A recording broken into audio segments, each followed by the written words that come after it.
Welcome to another episode of One on One with Mitch Lafon. Joining me this week from the Moody Blues, it is Justin Hayward. We talk about the story behind the Knights in White Satin, the documentary, the Moody Blues Cruise III, the Rock and Roll Hall of Fame, and a lot more. Here is Justin Hayward. We are speaking with Justin Hayward of the Moody Blues. Justin, pleasure to speak with you. Oh, lovely to talk to you again, Mitch. Cheers. Yeah, so let's talk about this new documentary here, the story behind Knights in White Satin. Now, when, the producer, David, comes to you and says, I'm going to make this documentary about the Moody Blues, I'm sure you're sitting there thinking, oh, well, great, we've had a long career, it's been almost 50 years, so on and so forth. And he says, no, I just want to do about one song. What was your reaction? Did you think, wait a minute, just one song? Well, it was the fact was David did a couple of years ago. David directed a DVD for Eagle Rock, right, for my label down in Atlanta, of a live concert when I was the first tour I did with a solo album, Spirits of the Western Sky, and then we all decided to do another one last year. And it was after that concert that he said, do you fancy talking about some stuff? And let's just film some kind of interview footage as well.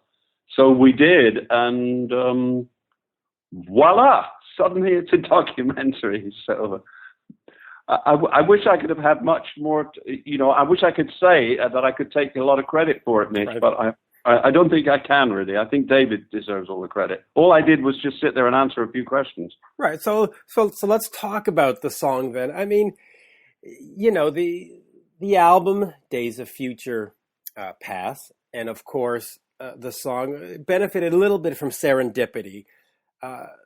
Your record company had said to you, go in and record some music, some Dvorak, so that we can have this demonstrator track, which turned into the album.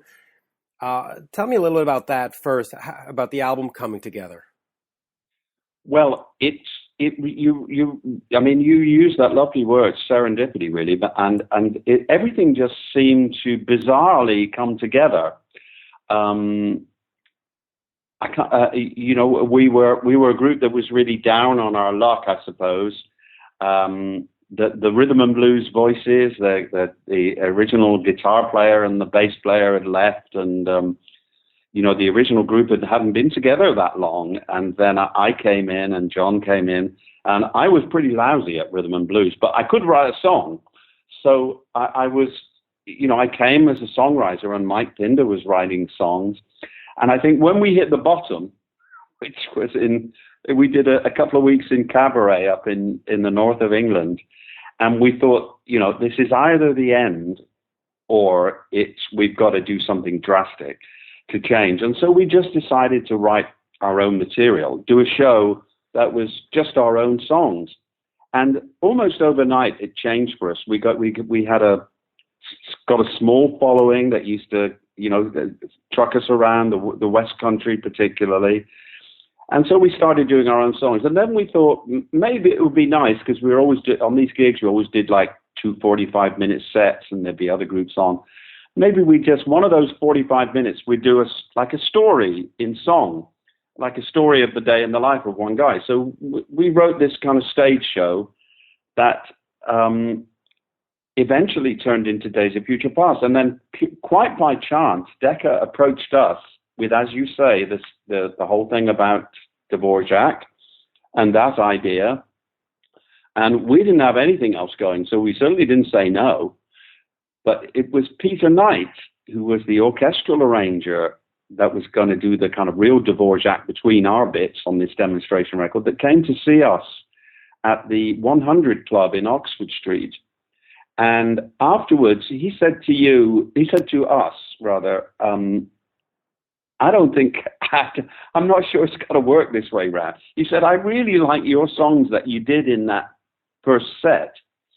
He said, why don't we do it the other way round? You do those songs, and then I'll do kind of orchestral arrangements of them, orchestral links between them.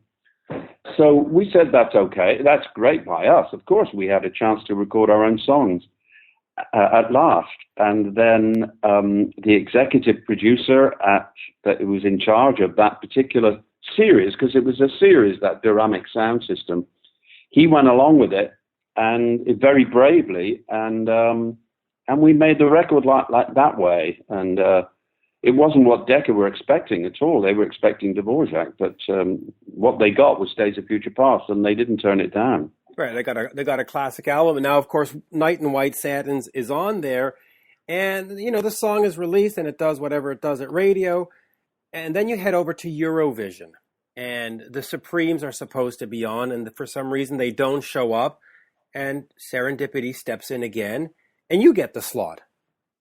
That's right. We were at Midem in the south of France at the Song Festival in January of at the end of the year or the beginning of the year, and it was a union thing. They couldn't have anybody on Eurovision television who was miming, so they were looking around frantically when the Supremes didn't turn up to find, because they were going to do it with they had like a band there ready for them, but they were looking for someone to do it live, and there was only us and a guy called Long John Baldry who could actually play live. The rest were miming. So they said, get on and do the show. So we did half a dozen songs or something, and one of those was Nights in White Satin, and within a week it had taken off in France. It was fantastic. Changed our lives, really. Yeah, it really did, and it's one of those moments, right? If that hadn't happened, things could have been different. The whole history of the band could have been changed. It's amazing when you think about that. Let's get into some of the new things you're doing. You've got this Moody Blues Cruise coming up in February. Tell me about putting these cruises together. Is that sort of the new concept in order to keep fans coming? I think it's Mitch, it's one of those things that I think they still have the cruise even if the group didn't turn up, because I do remember that the Moody Blues fan community is a very strong community, and with a lot of sort of networking and stuff like that, and people from all around the world. It's been going long enough, that's for sure. And it used to be that they would choose a couple of gigs, maybe in Vegas or in LA or something like that, and have a big sort of fan get together. But about 5 years ago, this idea of the cruise was suggested to us, and the Moody's fans just went for it. And the first one we did, it turned out just great. And I think it's really a place for all of the fans to come together, to share all of their music and ideas, to ask us any kind of questions that they want. It's kind of quite open. There's no restrictions or anything like that, and we each do little solo spots, and it's real good fun. And I think it's just as much about the fans, the Moody's fans, as it is about the group, really. Yeah, it's a fun concept, but of course, you're stuck on a boat for 4 or 5 days with the same people. Was that not intimidating the first time? Yeah, it was. And but the people who do these cruises, and you probably know, Mitch, it's not just the Moody's. I mean, they're every couple of weeks there's one of these kind of cruises, and they're very organized and very structured. And it's very nice, and kind of everybody knows where they stand. It's really good, and it's very warm. There's a good feeling about it, and like I say, I like the sort of question and answer things. They're always fun, and it's great fun to be part of. Really, it's certainly no hardship, Mitch. Let's put it that way. Yeah, being out on a boat. Another thing that. That you've recently put out is the video for The Story in Your Eyes, a song that you put out in 1971, but you've redone this version. Is that part of a greater plan to make sort of a Moody Blues acoustic album, or is there going to be more video footage like this? Well, I think so because I did another couple of tracks at the same time, and I haven't actually decided whether I'm going to release them yet. But I did another couple of tracks with the same group of people, with the string quartet and some other pals, and in that sort of stripped down string quartet way with my recording partner Alberto and a guy who we worked with in the Moody's a while ago called Danilo Madonia.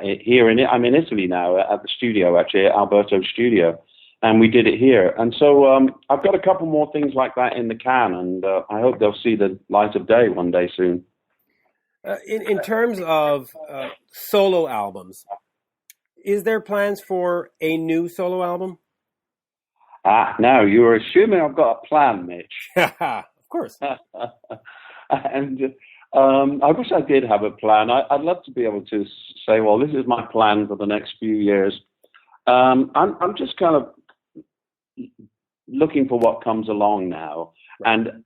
And it's an intense kind of work making an album for me because I play so much of the stuff myself and write it myself. So. I take it real seriously. So I'd need to take a year off from the road, really, or at least 6 or 7 months off from the road. And I'm not able to do that. I've got a few things in the can and a few songs that I haven't recorded yet, and I'm sure I'll get around to recording them. But, I've got so many gigs in the book this coming year. It's all a bit mad, really. I sometimes wake up in the middle of the night and think, what the hell? Did I really say yes to all of that? But I'm sure it'll be enjoyable. Well, in fact, let's talk about that. The Moody Blues have the cruise, and then, of course, they do a U.S. tour from March all the way through April. And if that's not enough, you go on tour from May, and you have some dates in September. Why not just take some time off and just sort of enjoy the latter part of your life? Well, I kind of get homesick for the road, Sometimes I think I go on the road to have a rest. It's like because the touring, we're very lucky to have a group of people around us, and with me as well as a solo artist, that make things very ordered, and we've kind of got it down how to do it. And as long as we can stay healthy, it's real good fun, and I have to say that it's really rewarding, to be able to try and create a little bit of magic in a room in a live performance is something that it's like a kind of drug, something I not easily want to give up. The last Moody Blues album was December in 2003. The band has been essentially a touring entity only since then. Is there a point where you say to yourself, okay, we have to get back and we sort of have to keep making new music? I don't know, because I think the three of us are enjoying discovering our own catalog in a way. We have, it's such a big catalog, the Moody's, that so many of these songs we only ever played for like a day or two while we were in the studio, and then it was like, right, okay, on to the next one. And a lot of the things, we never thought about playing on stage, just a couple of tracks from the album as promotion or something like that. And so I think we're at a time in our lives now where we're selfishly kind of doing what we want to do, which is play the music that we recorded and really indulge ourselves in it and enjoy it. And I don't think we feel we're under pressure to create something new. I think there'll always be new projects and new ways of doing things, but I like doing my own songs and doing it the way that I'm doing it, and I'll probably continue doing that, really. But I'm sure there'll be something coming along for the Moody's. But I don't know if there'll be a record, maybe sort of a live event or something like that. The band's been around since 1964, which is when my brother was born, come to think of it. Holy mackerel. And yet, in North America, when you look at the Rock and Roll Hall of Fame, they seem to not respect the band, and they don't seem to give it credence, which is absurd, to say the least. Why do you think an entity like that doesn't respect the Moodies? I'm not sure it's respect. I mean, music is so subjective, isn't it? Don't you think? Oh, One man's sort of hit is another man's garbage. Yeah, that's right. So you can't expect everybody to always like it or to always consider it. I think, in truth, if the group had finished as it nearly did in 1974, we'd be in the Rock and Roll Hall of Fame. But because we kept going and still had hits through the 80s, maybe we blotted our copybook with some people there. But being European, and it doesn't kind of mean much here, but it does mean so much to the American fans. And I really feel for them because they really want it to happen. But I think it's not happened for so long that I think the people at the Rock and Roll Hall of Fame, whatever their sort of committee is or something like that, I think they'd find it really hard to put us in now because they feel they've done it under pressure. Yeah, but it needs to be done.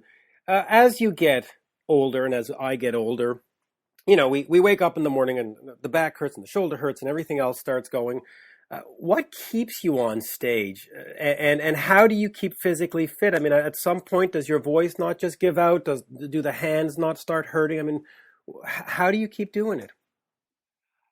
Well, that's a thing, isn't it? I think I never did a proper job, so I don't know how to do anything else, and I think the thought of not doing a gig or not being able to make music really terrifies me. I don't want to have a life without music or not being able to play or record. So, as long as somebody wants to buy a ticket, actually, even if they don't buy a ticket, I think I'll still be doing it up the pub. So whatever happens. Yeah. What is the greatest change that you see in the music industry now compared to when you started? Well, I think that I wouldn't like to be starting now because there's so many sort of temptations about trying to make it a product. I think we were very lucky in some ways, not deliberately. There was no, like I said, there was no plan. But we didn't have a publicist. We didn't do photographs. I mean, you won't see a smile in a picture until about 1978. So we didn't really become celebrities.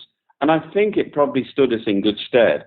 Whereas now it's very, it's very tough for these kids not to become a kind of product first and foremost.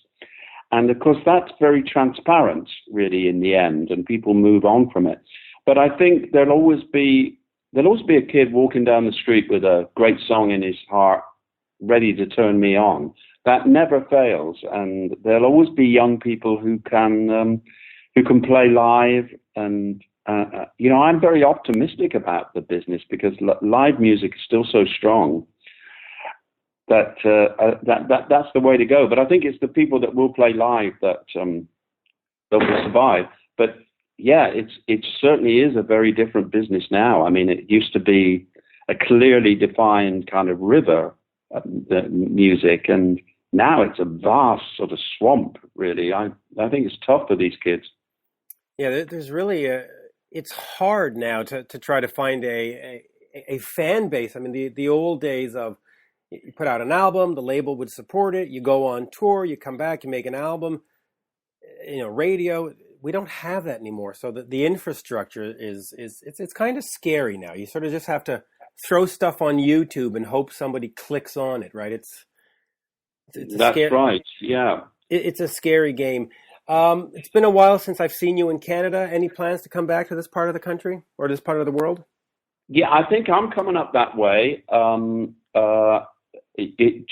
June, at the end of that, the gigs in June. And then I got a feeling that the Moodies might be up there later on in the year, maybe October, November. And I know I've seen sort of murmurings from the agents and about that. So I'm looking. Where are you, Mitch? Then In Montreal. Oh, okay. Yeah, I think we'll be up that way. Yeah, later on in the year. Yeah, That's great. Now, look forward to it. yeah, it's good. It should be great. Of course, since the documentary is all about the song "Night in White Satins," what are your last sort of thoughts on the song in terms of what it's meant, musically, historically, and what it's meant to the band? Well, it's meant so much for the band because I think it identified the sound of the band, and I think it distilled for us what the essence of what the five of us could sound like all together, from the vocal performance. I mean, we were lucky to be in a group with four guys who could sing, and each had each guy had his own register of singing. I kind of think that it's almost like it happened to somebody else nights, but I still have a thrill when I'm privileged to play that song around the world because, our late manager, Tom Hewlett, he called me up one day and he said, hey, do you want to go to, he was from Seattle, do you want to go to Kuala Lumpur? I said, I don't know. And I said, where is it? And he said, well, I don't know. I said, well, how do you get there? He said, well, we go to the Philippines, we probably do a couple of things and we go across it. And I said, do you think they'll have heard of the Moody Blues in Kuala Lumpur? And he said, I don't know, Just, but they sure shit no Nights in White Satin. Right, that's great. That's about it, really. Yeah, that's the importance of it. Hey, by the way, just with the four guys being able to sing, and of course coming out of the 1960s, was that something that was important for bands, given the Rolling Stones and the Beatles? Did everybody sort of have to have multiple personalities and multiple guys who could do the singing and take center stage? I think it wasn't so much taking center stage. It's just that we enjoyed doing harmonies for fun.